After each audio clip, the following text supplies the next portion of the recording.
Hello friends, कैसे हो आप सब। Welcome to my channel. ये जो यूनिट है हमारा एनसीईआरटी 11th का है, संविधान एक जीवन दस्तावेज, जिसका सेकंड यूनिट है मौलिक अधिकार, फंडामेंटल राइट्स। और अभी थोड़ी देर पहले मैंने प्रियम्बल के ऊपर ब्रीफ वीडियो डाला है, सिर्फ प्रियम्बल है उसमें। आप लोग को उसकी शब्दावली समझ में आ जाएगी सारी, और नोट्स बहुत अच्छे हैं, तो आप लोग लिख लीजिएगा। ओके, स्टार्ट करते हैं। तो सबसे पहले मौलिक अधिकार किसे कहते हैं, तो देखो, मौलिक अधिकार किसी भी व्यक्ति के विकास के लिए आवश्यक है, ठीक है। अब और इसे मौलिक अधिकार क्यों कहते हैं, क्योंकि इसको हमारे संविधान में जगह दी गई है, स्थान दिया गया है, ठीक है। और इसका कोई हनन नहीं कर सकता, और इसके खिलाफ हम कोर्ट में भी जा सकते हैं, ठीक है। मौलिक अधिकारों को भाग 3 में रखा गया है, जिसमें अनुच्छेद 12 से 35 शामिल है आपका, ठीक है। हमारे 7 मौलिक अधिकार थे, जिसमें से 7वां मौलिक फंडामेंटल राइट्स जो है हटाकर हमने क्या कर दिया, 1978 में हटाकर क्या कर दिया, आर्टिकल 300 क में हमने ऐड कर दिया है, राइट। और वो क्या था, हमारा संपत्ति का अधिकार था। और देखो और ये भी है कि हमारे फंडामेंटल राइट्स का कोई भी अगर हनन करता है तो हम सीधे कोर्ट में जा सकते हैं, ठीक है। फंडामेंटल राइट्स का मतलब क्या होता है, आपके व्यक्तित्व का विकास। अगर आपको शिक्षा का अधिकार कोई नहीं पढ़ने देगा तो क्या आप पढ़ पाओगे। जब तक आपके पास अधिकार नहीं होगा तब तक आप नहीं पढ़ पाओगे, जब तक आपका स्कूल में एडमिशन नहीं होगा तब तक नहीं पढ़ पाओगे। तो इसीलिए हमारे फंडामेंटल ड्यूटीज़ में भी आर्टिकल जो 11 है उसमें ये ऐड किया गया था कि पेरेंट्स को ये अनिवार्य है कि बच्चों को एजुकेशन दें, ठीक है, अधिकार है उनका, ठीक है। आगे देखो, मौलिक अधिकार के प्रकार क्या है। समानता का अधिकार जो 14 से 18 है, स्वतंत्रता का अधिकार 19 से 22 है, शोषण के विरुद्ध अधिकार 23-24 है, धार्मिक स्वतंत्रता का अधिकार 25 से 28 है, ठीक है। और सांस्कृतिक और शिक्षा संबंधी अधिकार क्या है, 29 से 30 है। संवैधानिक उपचारों का अधिकार क्या है, 32 है, ठीक है। तो मुझे कमेंट में बताइएगा, भीमराव अम्बेडकर ने किस अधिकार को कॉन्स्टिट्यूशन की संज्ञा बताई, आत्मा बताई है, राइट। स्टार्ट करते हैं आगे। सबसे पहला समता का अधिकार 14 से 18। 14 में क्या है, विधि के समक्ष समानता, यानी भारत में सभी नागरिकों का कानून की समानता होगी। कानून के समक्ष कोई भी जाति के, धर्म के, भाषा के, लिंग के लोग जाएंगे, कानून सबके लिए बराबर होगा, किसी के साथ भेदभाव नहीं करेगा, ठीक है। आर्टिकल 15 क्या है, धर्म, मूल, वंश, जाति, लिंग या जन्म के स्थान के आधार पर कोई भेदभाव नहीं होगा। अनुच्छेद 16 क्या है, लोक नियोजन के कार्यों में लोगों को अवसर दिया जाएगा कार्य करने के लिए। और अनुच्छेद 17 क्या है, छुआछूत का अंत। और 18 क्या है, उपाधियों का अंत, ठीक है। आगे देखो, स्वतंत्रता का अधिकार 19 से 22, जिसमें सिर्फ 19 में इतने सारे अच्छे अधिकार शामिल हैं। बोलने की स्वतंत्रता, शांतिपूर्ण बिना हथियारों के इकट्ठा होने की स्वतंत्रता, किसी भी क्षेत्र में बसने की स्वतंत्रता, कोई भी व्यापार करने की स्वतंत्रता, संघ बनाने की और भ्रमण तंत्र की स्वतंत्रता। ये सिर्फ आपके आर्टिकल 19 की बात कर रहा है, राइट। 20 देखो आपका क्या है, अपराधों के दोष सिद्ध के संबंध में संरक्षण। एक अपराध की एक ही बार सजा होगी आपको, अपराध के समय कानून के अनुसार सजा होगी आपको, और किसी भी व्यक्ति किसी को स्वयं के खिलाफ गवाही देने के लिए मजबूर नहीं किया जा सकता, ठीक है।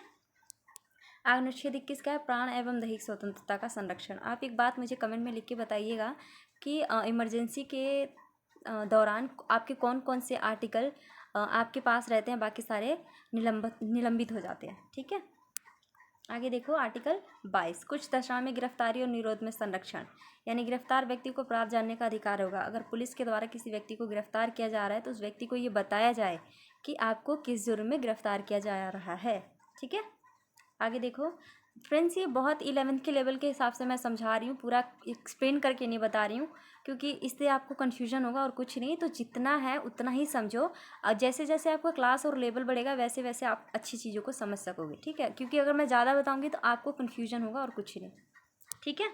आगे देखो, आर्टिकल 23 क्या है, 24, जबरन श्रम के लिए किसी को मजबूर नहीं करना, ठीक है। बाल मजदूरी, यानी 18 वर्ष से कम बच्चों को कोई काम नहीं करा सकते, किसी भी कारखाने फैक्ट्री में नहीं लगा सकते, ठीक है। दास प्रथा, मनुष्यों को क्रय विक्रय, बंधुआ मजदूरी, इन सब पे रोक है, ठीक है। आगे देखो, धार्मिक स्वतंत्रता 25 से 28, अपने धर्म को अपने तरीके से पालन करना है, ठीक है। धर्म को बदलने का अधिकार है आपको, अपने धर्म के क्रियाकलाप का अधिकार है आपको, पूजा पाठ, सत्संग, धर्म के अधिकार प्रचार करने का अधिकार है। लेकिन आपको सभी चीज़ों का अधिकार है, लेकिन ये धर्म का अधिकार ये आपको अधिकार नहीं देता कि आप दूसरे के धर्म की अवहेलना या फिर उसकी उपेक्षा करें। आपसे ये उम्मीद की जाती है कि अगर आप दूसरों के धर्म का पालन नहीं कर सकते तो आप उसके धर्म का अपमान भी मत कीजिए, ठीक है। आगे चलो, आर्टिकल संस्कृति और शिक्षा संबंधी का अधिकार 29-30, अल्पसंख्यक वर्ग के हितों का संरक्षण। फ्रेंड्स कमेंट में मुझे बताइए कि अल्पसंख्यक किसे कहते हैं। दूसरा क्या है, शिक्षा संस्थाओं की स्थापना। आगे देखो, संवैधानिक उपचारों का अधिकार, देखो इसे मौलिक अधिकार मिले हैं, ठीक है। इसमें जो ऊपर के हमारे जितने मौलिक अधिकार पढ़े हैं ये उनकी रक्षा करता है, ठीक है। और कोई भी व्यक्ति के मौलिक अधिकारों का अगर हनन हो रहा है तो हम आर्टिकल 32 के तहत सीधे सुप्रीम कोर्ट या हाई कोर्ट में जा सकते हैं, ठीक है। और ठीक है, एक क्वेश्चन मैंने पूछा वो मैं बताऊंगी नहीं, इसमें है, अगर आप लोग देखते हो तो आप लोगों को अच्छे से आ जाएगा। और न्यायालय इसके अंतर्गत 5 रिट जारी करता है, ठीक है। तो वो रिट आगे देखो क्या है। सबसे पहला है बंदी प्रत्यक्षीकरण, दूसरा है परमादेश, तीसरा है निषेधादेश, अधिकार परीक्षा और उत्प्रेषण रिट। फ्रेंड्स देखो, बंदी प्रत्यक्षीकरण, इसके द्वारा कोर्ट गिरफ्तार व्यक्ति को न्यायालय के समक्ष पेश करने का आदेश देता है। यदि गिरफ्तारी का कारण कोर्ट को बेवजह या फिर कोई कारण नहीं लगता तो कोर्ट क्या करेगा, उसको जिस व्यक्ति को गिरफ्तार किया गया उसको मुक्त कर देगा, राइट। आगे देखो, परमादेश, इसका मतलब होता है कोर्ट क्या पुलिस को आदेश देता है कि किसी भी व्यक्ति को अगर आपने गिरफ्तार किया है तो 24 घंटे के अंदर आप उसे कोर्ट में पेश कीजिए, ठीक है। और उसके किसी भी संवैधानिक दायित्व का हनन मत कीजिए। और किसी अधिकारी के द्वारा अगर अपने संवैधानिक दायित्व का पालन नहीं किया जाता और उस व्यक्ति के मौलिक अधिकारों का हनन होता है तब क्या करता है कोर्ट, परमादेश जारी करता है, ठीक है। आगे देखो, निषेधादेश, ये निचली अदालत अपने अधिकार क्षेत्र का अतिक्रमण करके किसी मुकदमे की अगर सुनवाई करती है तो क्या करता है उच्च न्यायालय, सर्वोच्च न्यायालय क्या कहेगा, उसे अपने दायरे में रहने के लिए कहेगा और उसके अगेंस्ट क्या कौन सी रिट जारी करेगा, निषेधाधिकार। यानी अपने क्षेत्र से बाहर नहीं जाके, बाहर जाना नहीं है आपको, अपने क्षेत्र के अंतर्गत रह के ही चीज़ों का बातों का या फिर जो भी मुद्दे हैं उसको डिसाइड करना है, ठीक है। आगे देखो, अधिकार परीक्षा, जब कोर्ट को लगे कि कोई व्यक्ति ऐसे पद पर नियुक्त है जो उस पद के लायक नहीं है, ठीक है, और उस पद पे बैठे काम कर रहा है तो क्या करेगा, उस व्यक्ति को उस पद पे बैठे रहने से, काम करने से मना कर सकता है। और उसके अगेंस्ट क्या करेगा, अधिकार परीक्षा लेख जारी करेगा कि आप इस पद के लायक नहीं हैं, राइट। आगे देखो, उत्प्रेक्षण रिट, जब कोई सरकारी अधिकारी या निचली अदालत बिना किसी अधिकार के कोई काम करे तो कोर्ट क्या करेगा, उत्प्रेक्षण रिट जारी करेगा, ठीक है। जिससे कि क्या होगा, आप हर किसी का अपना एक दायरा हो जाएगा, ठीक है।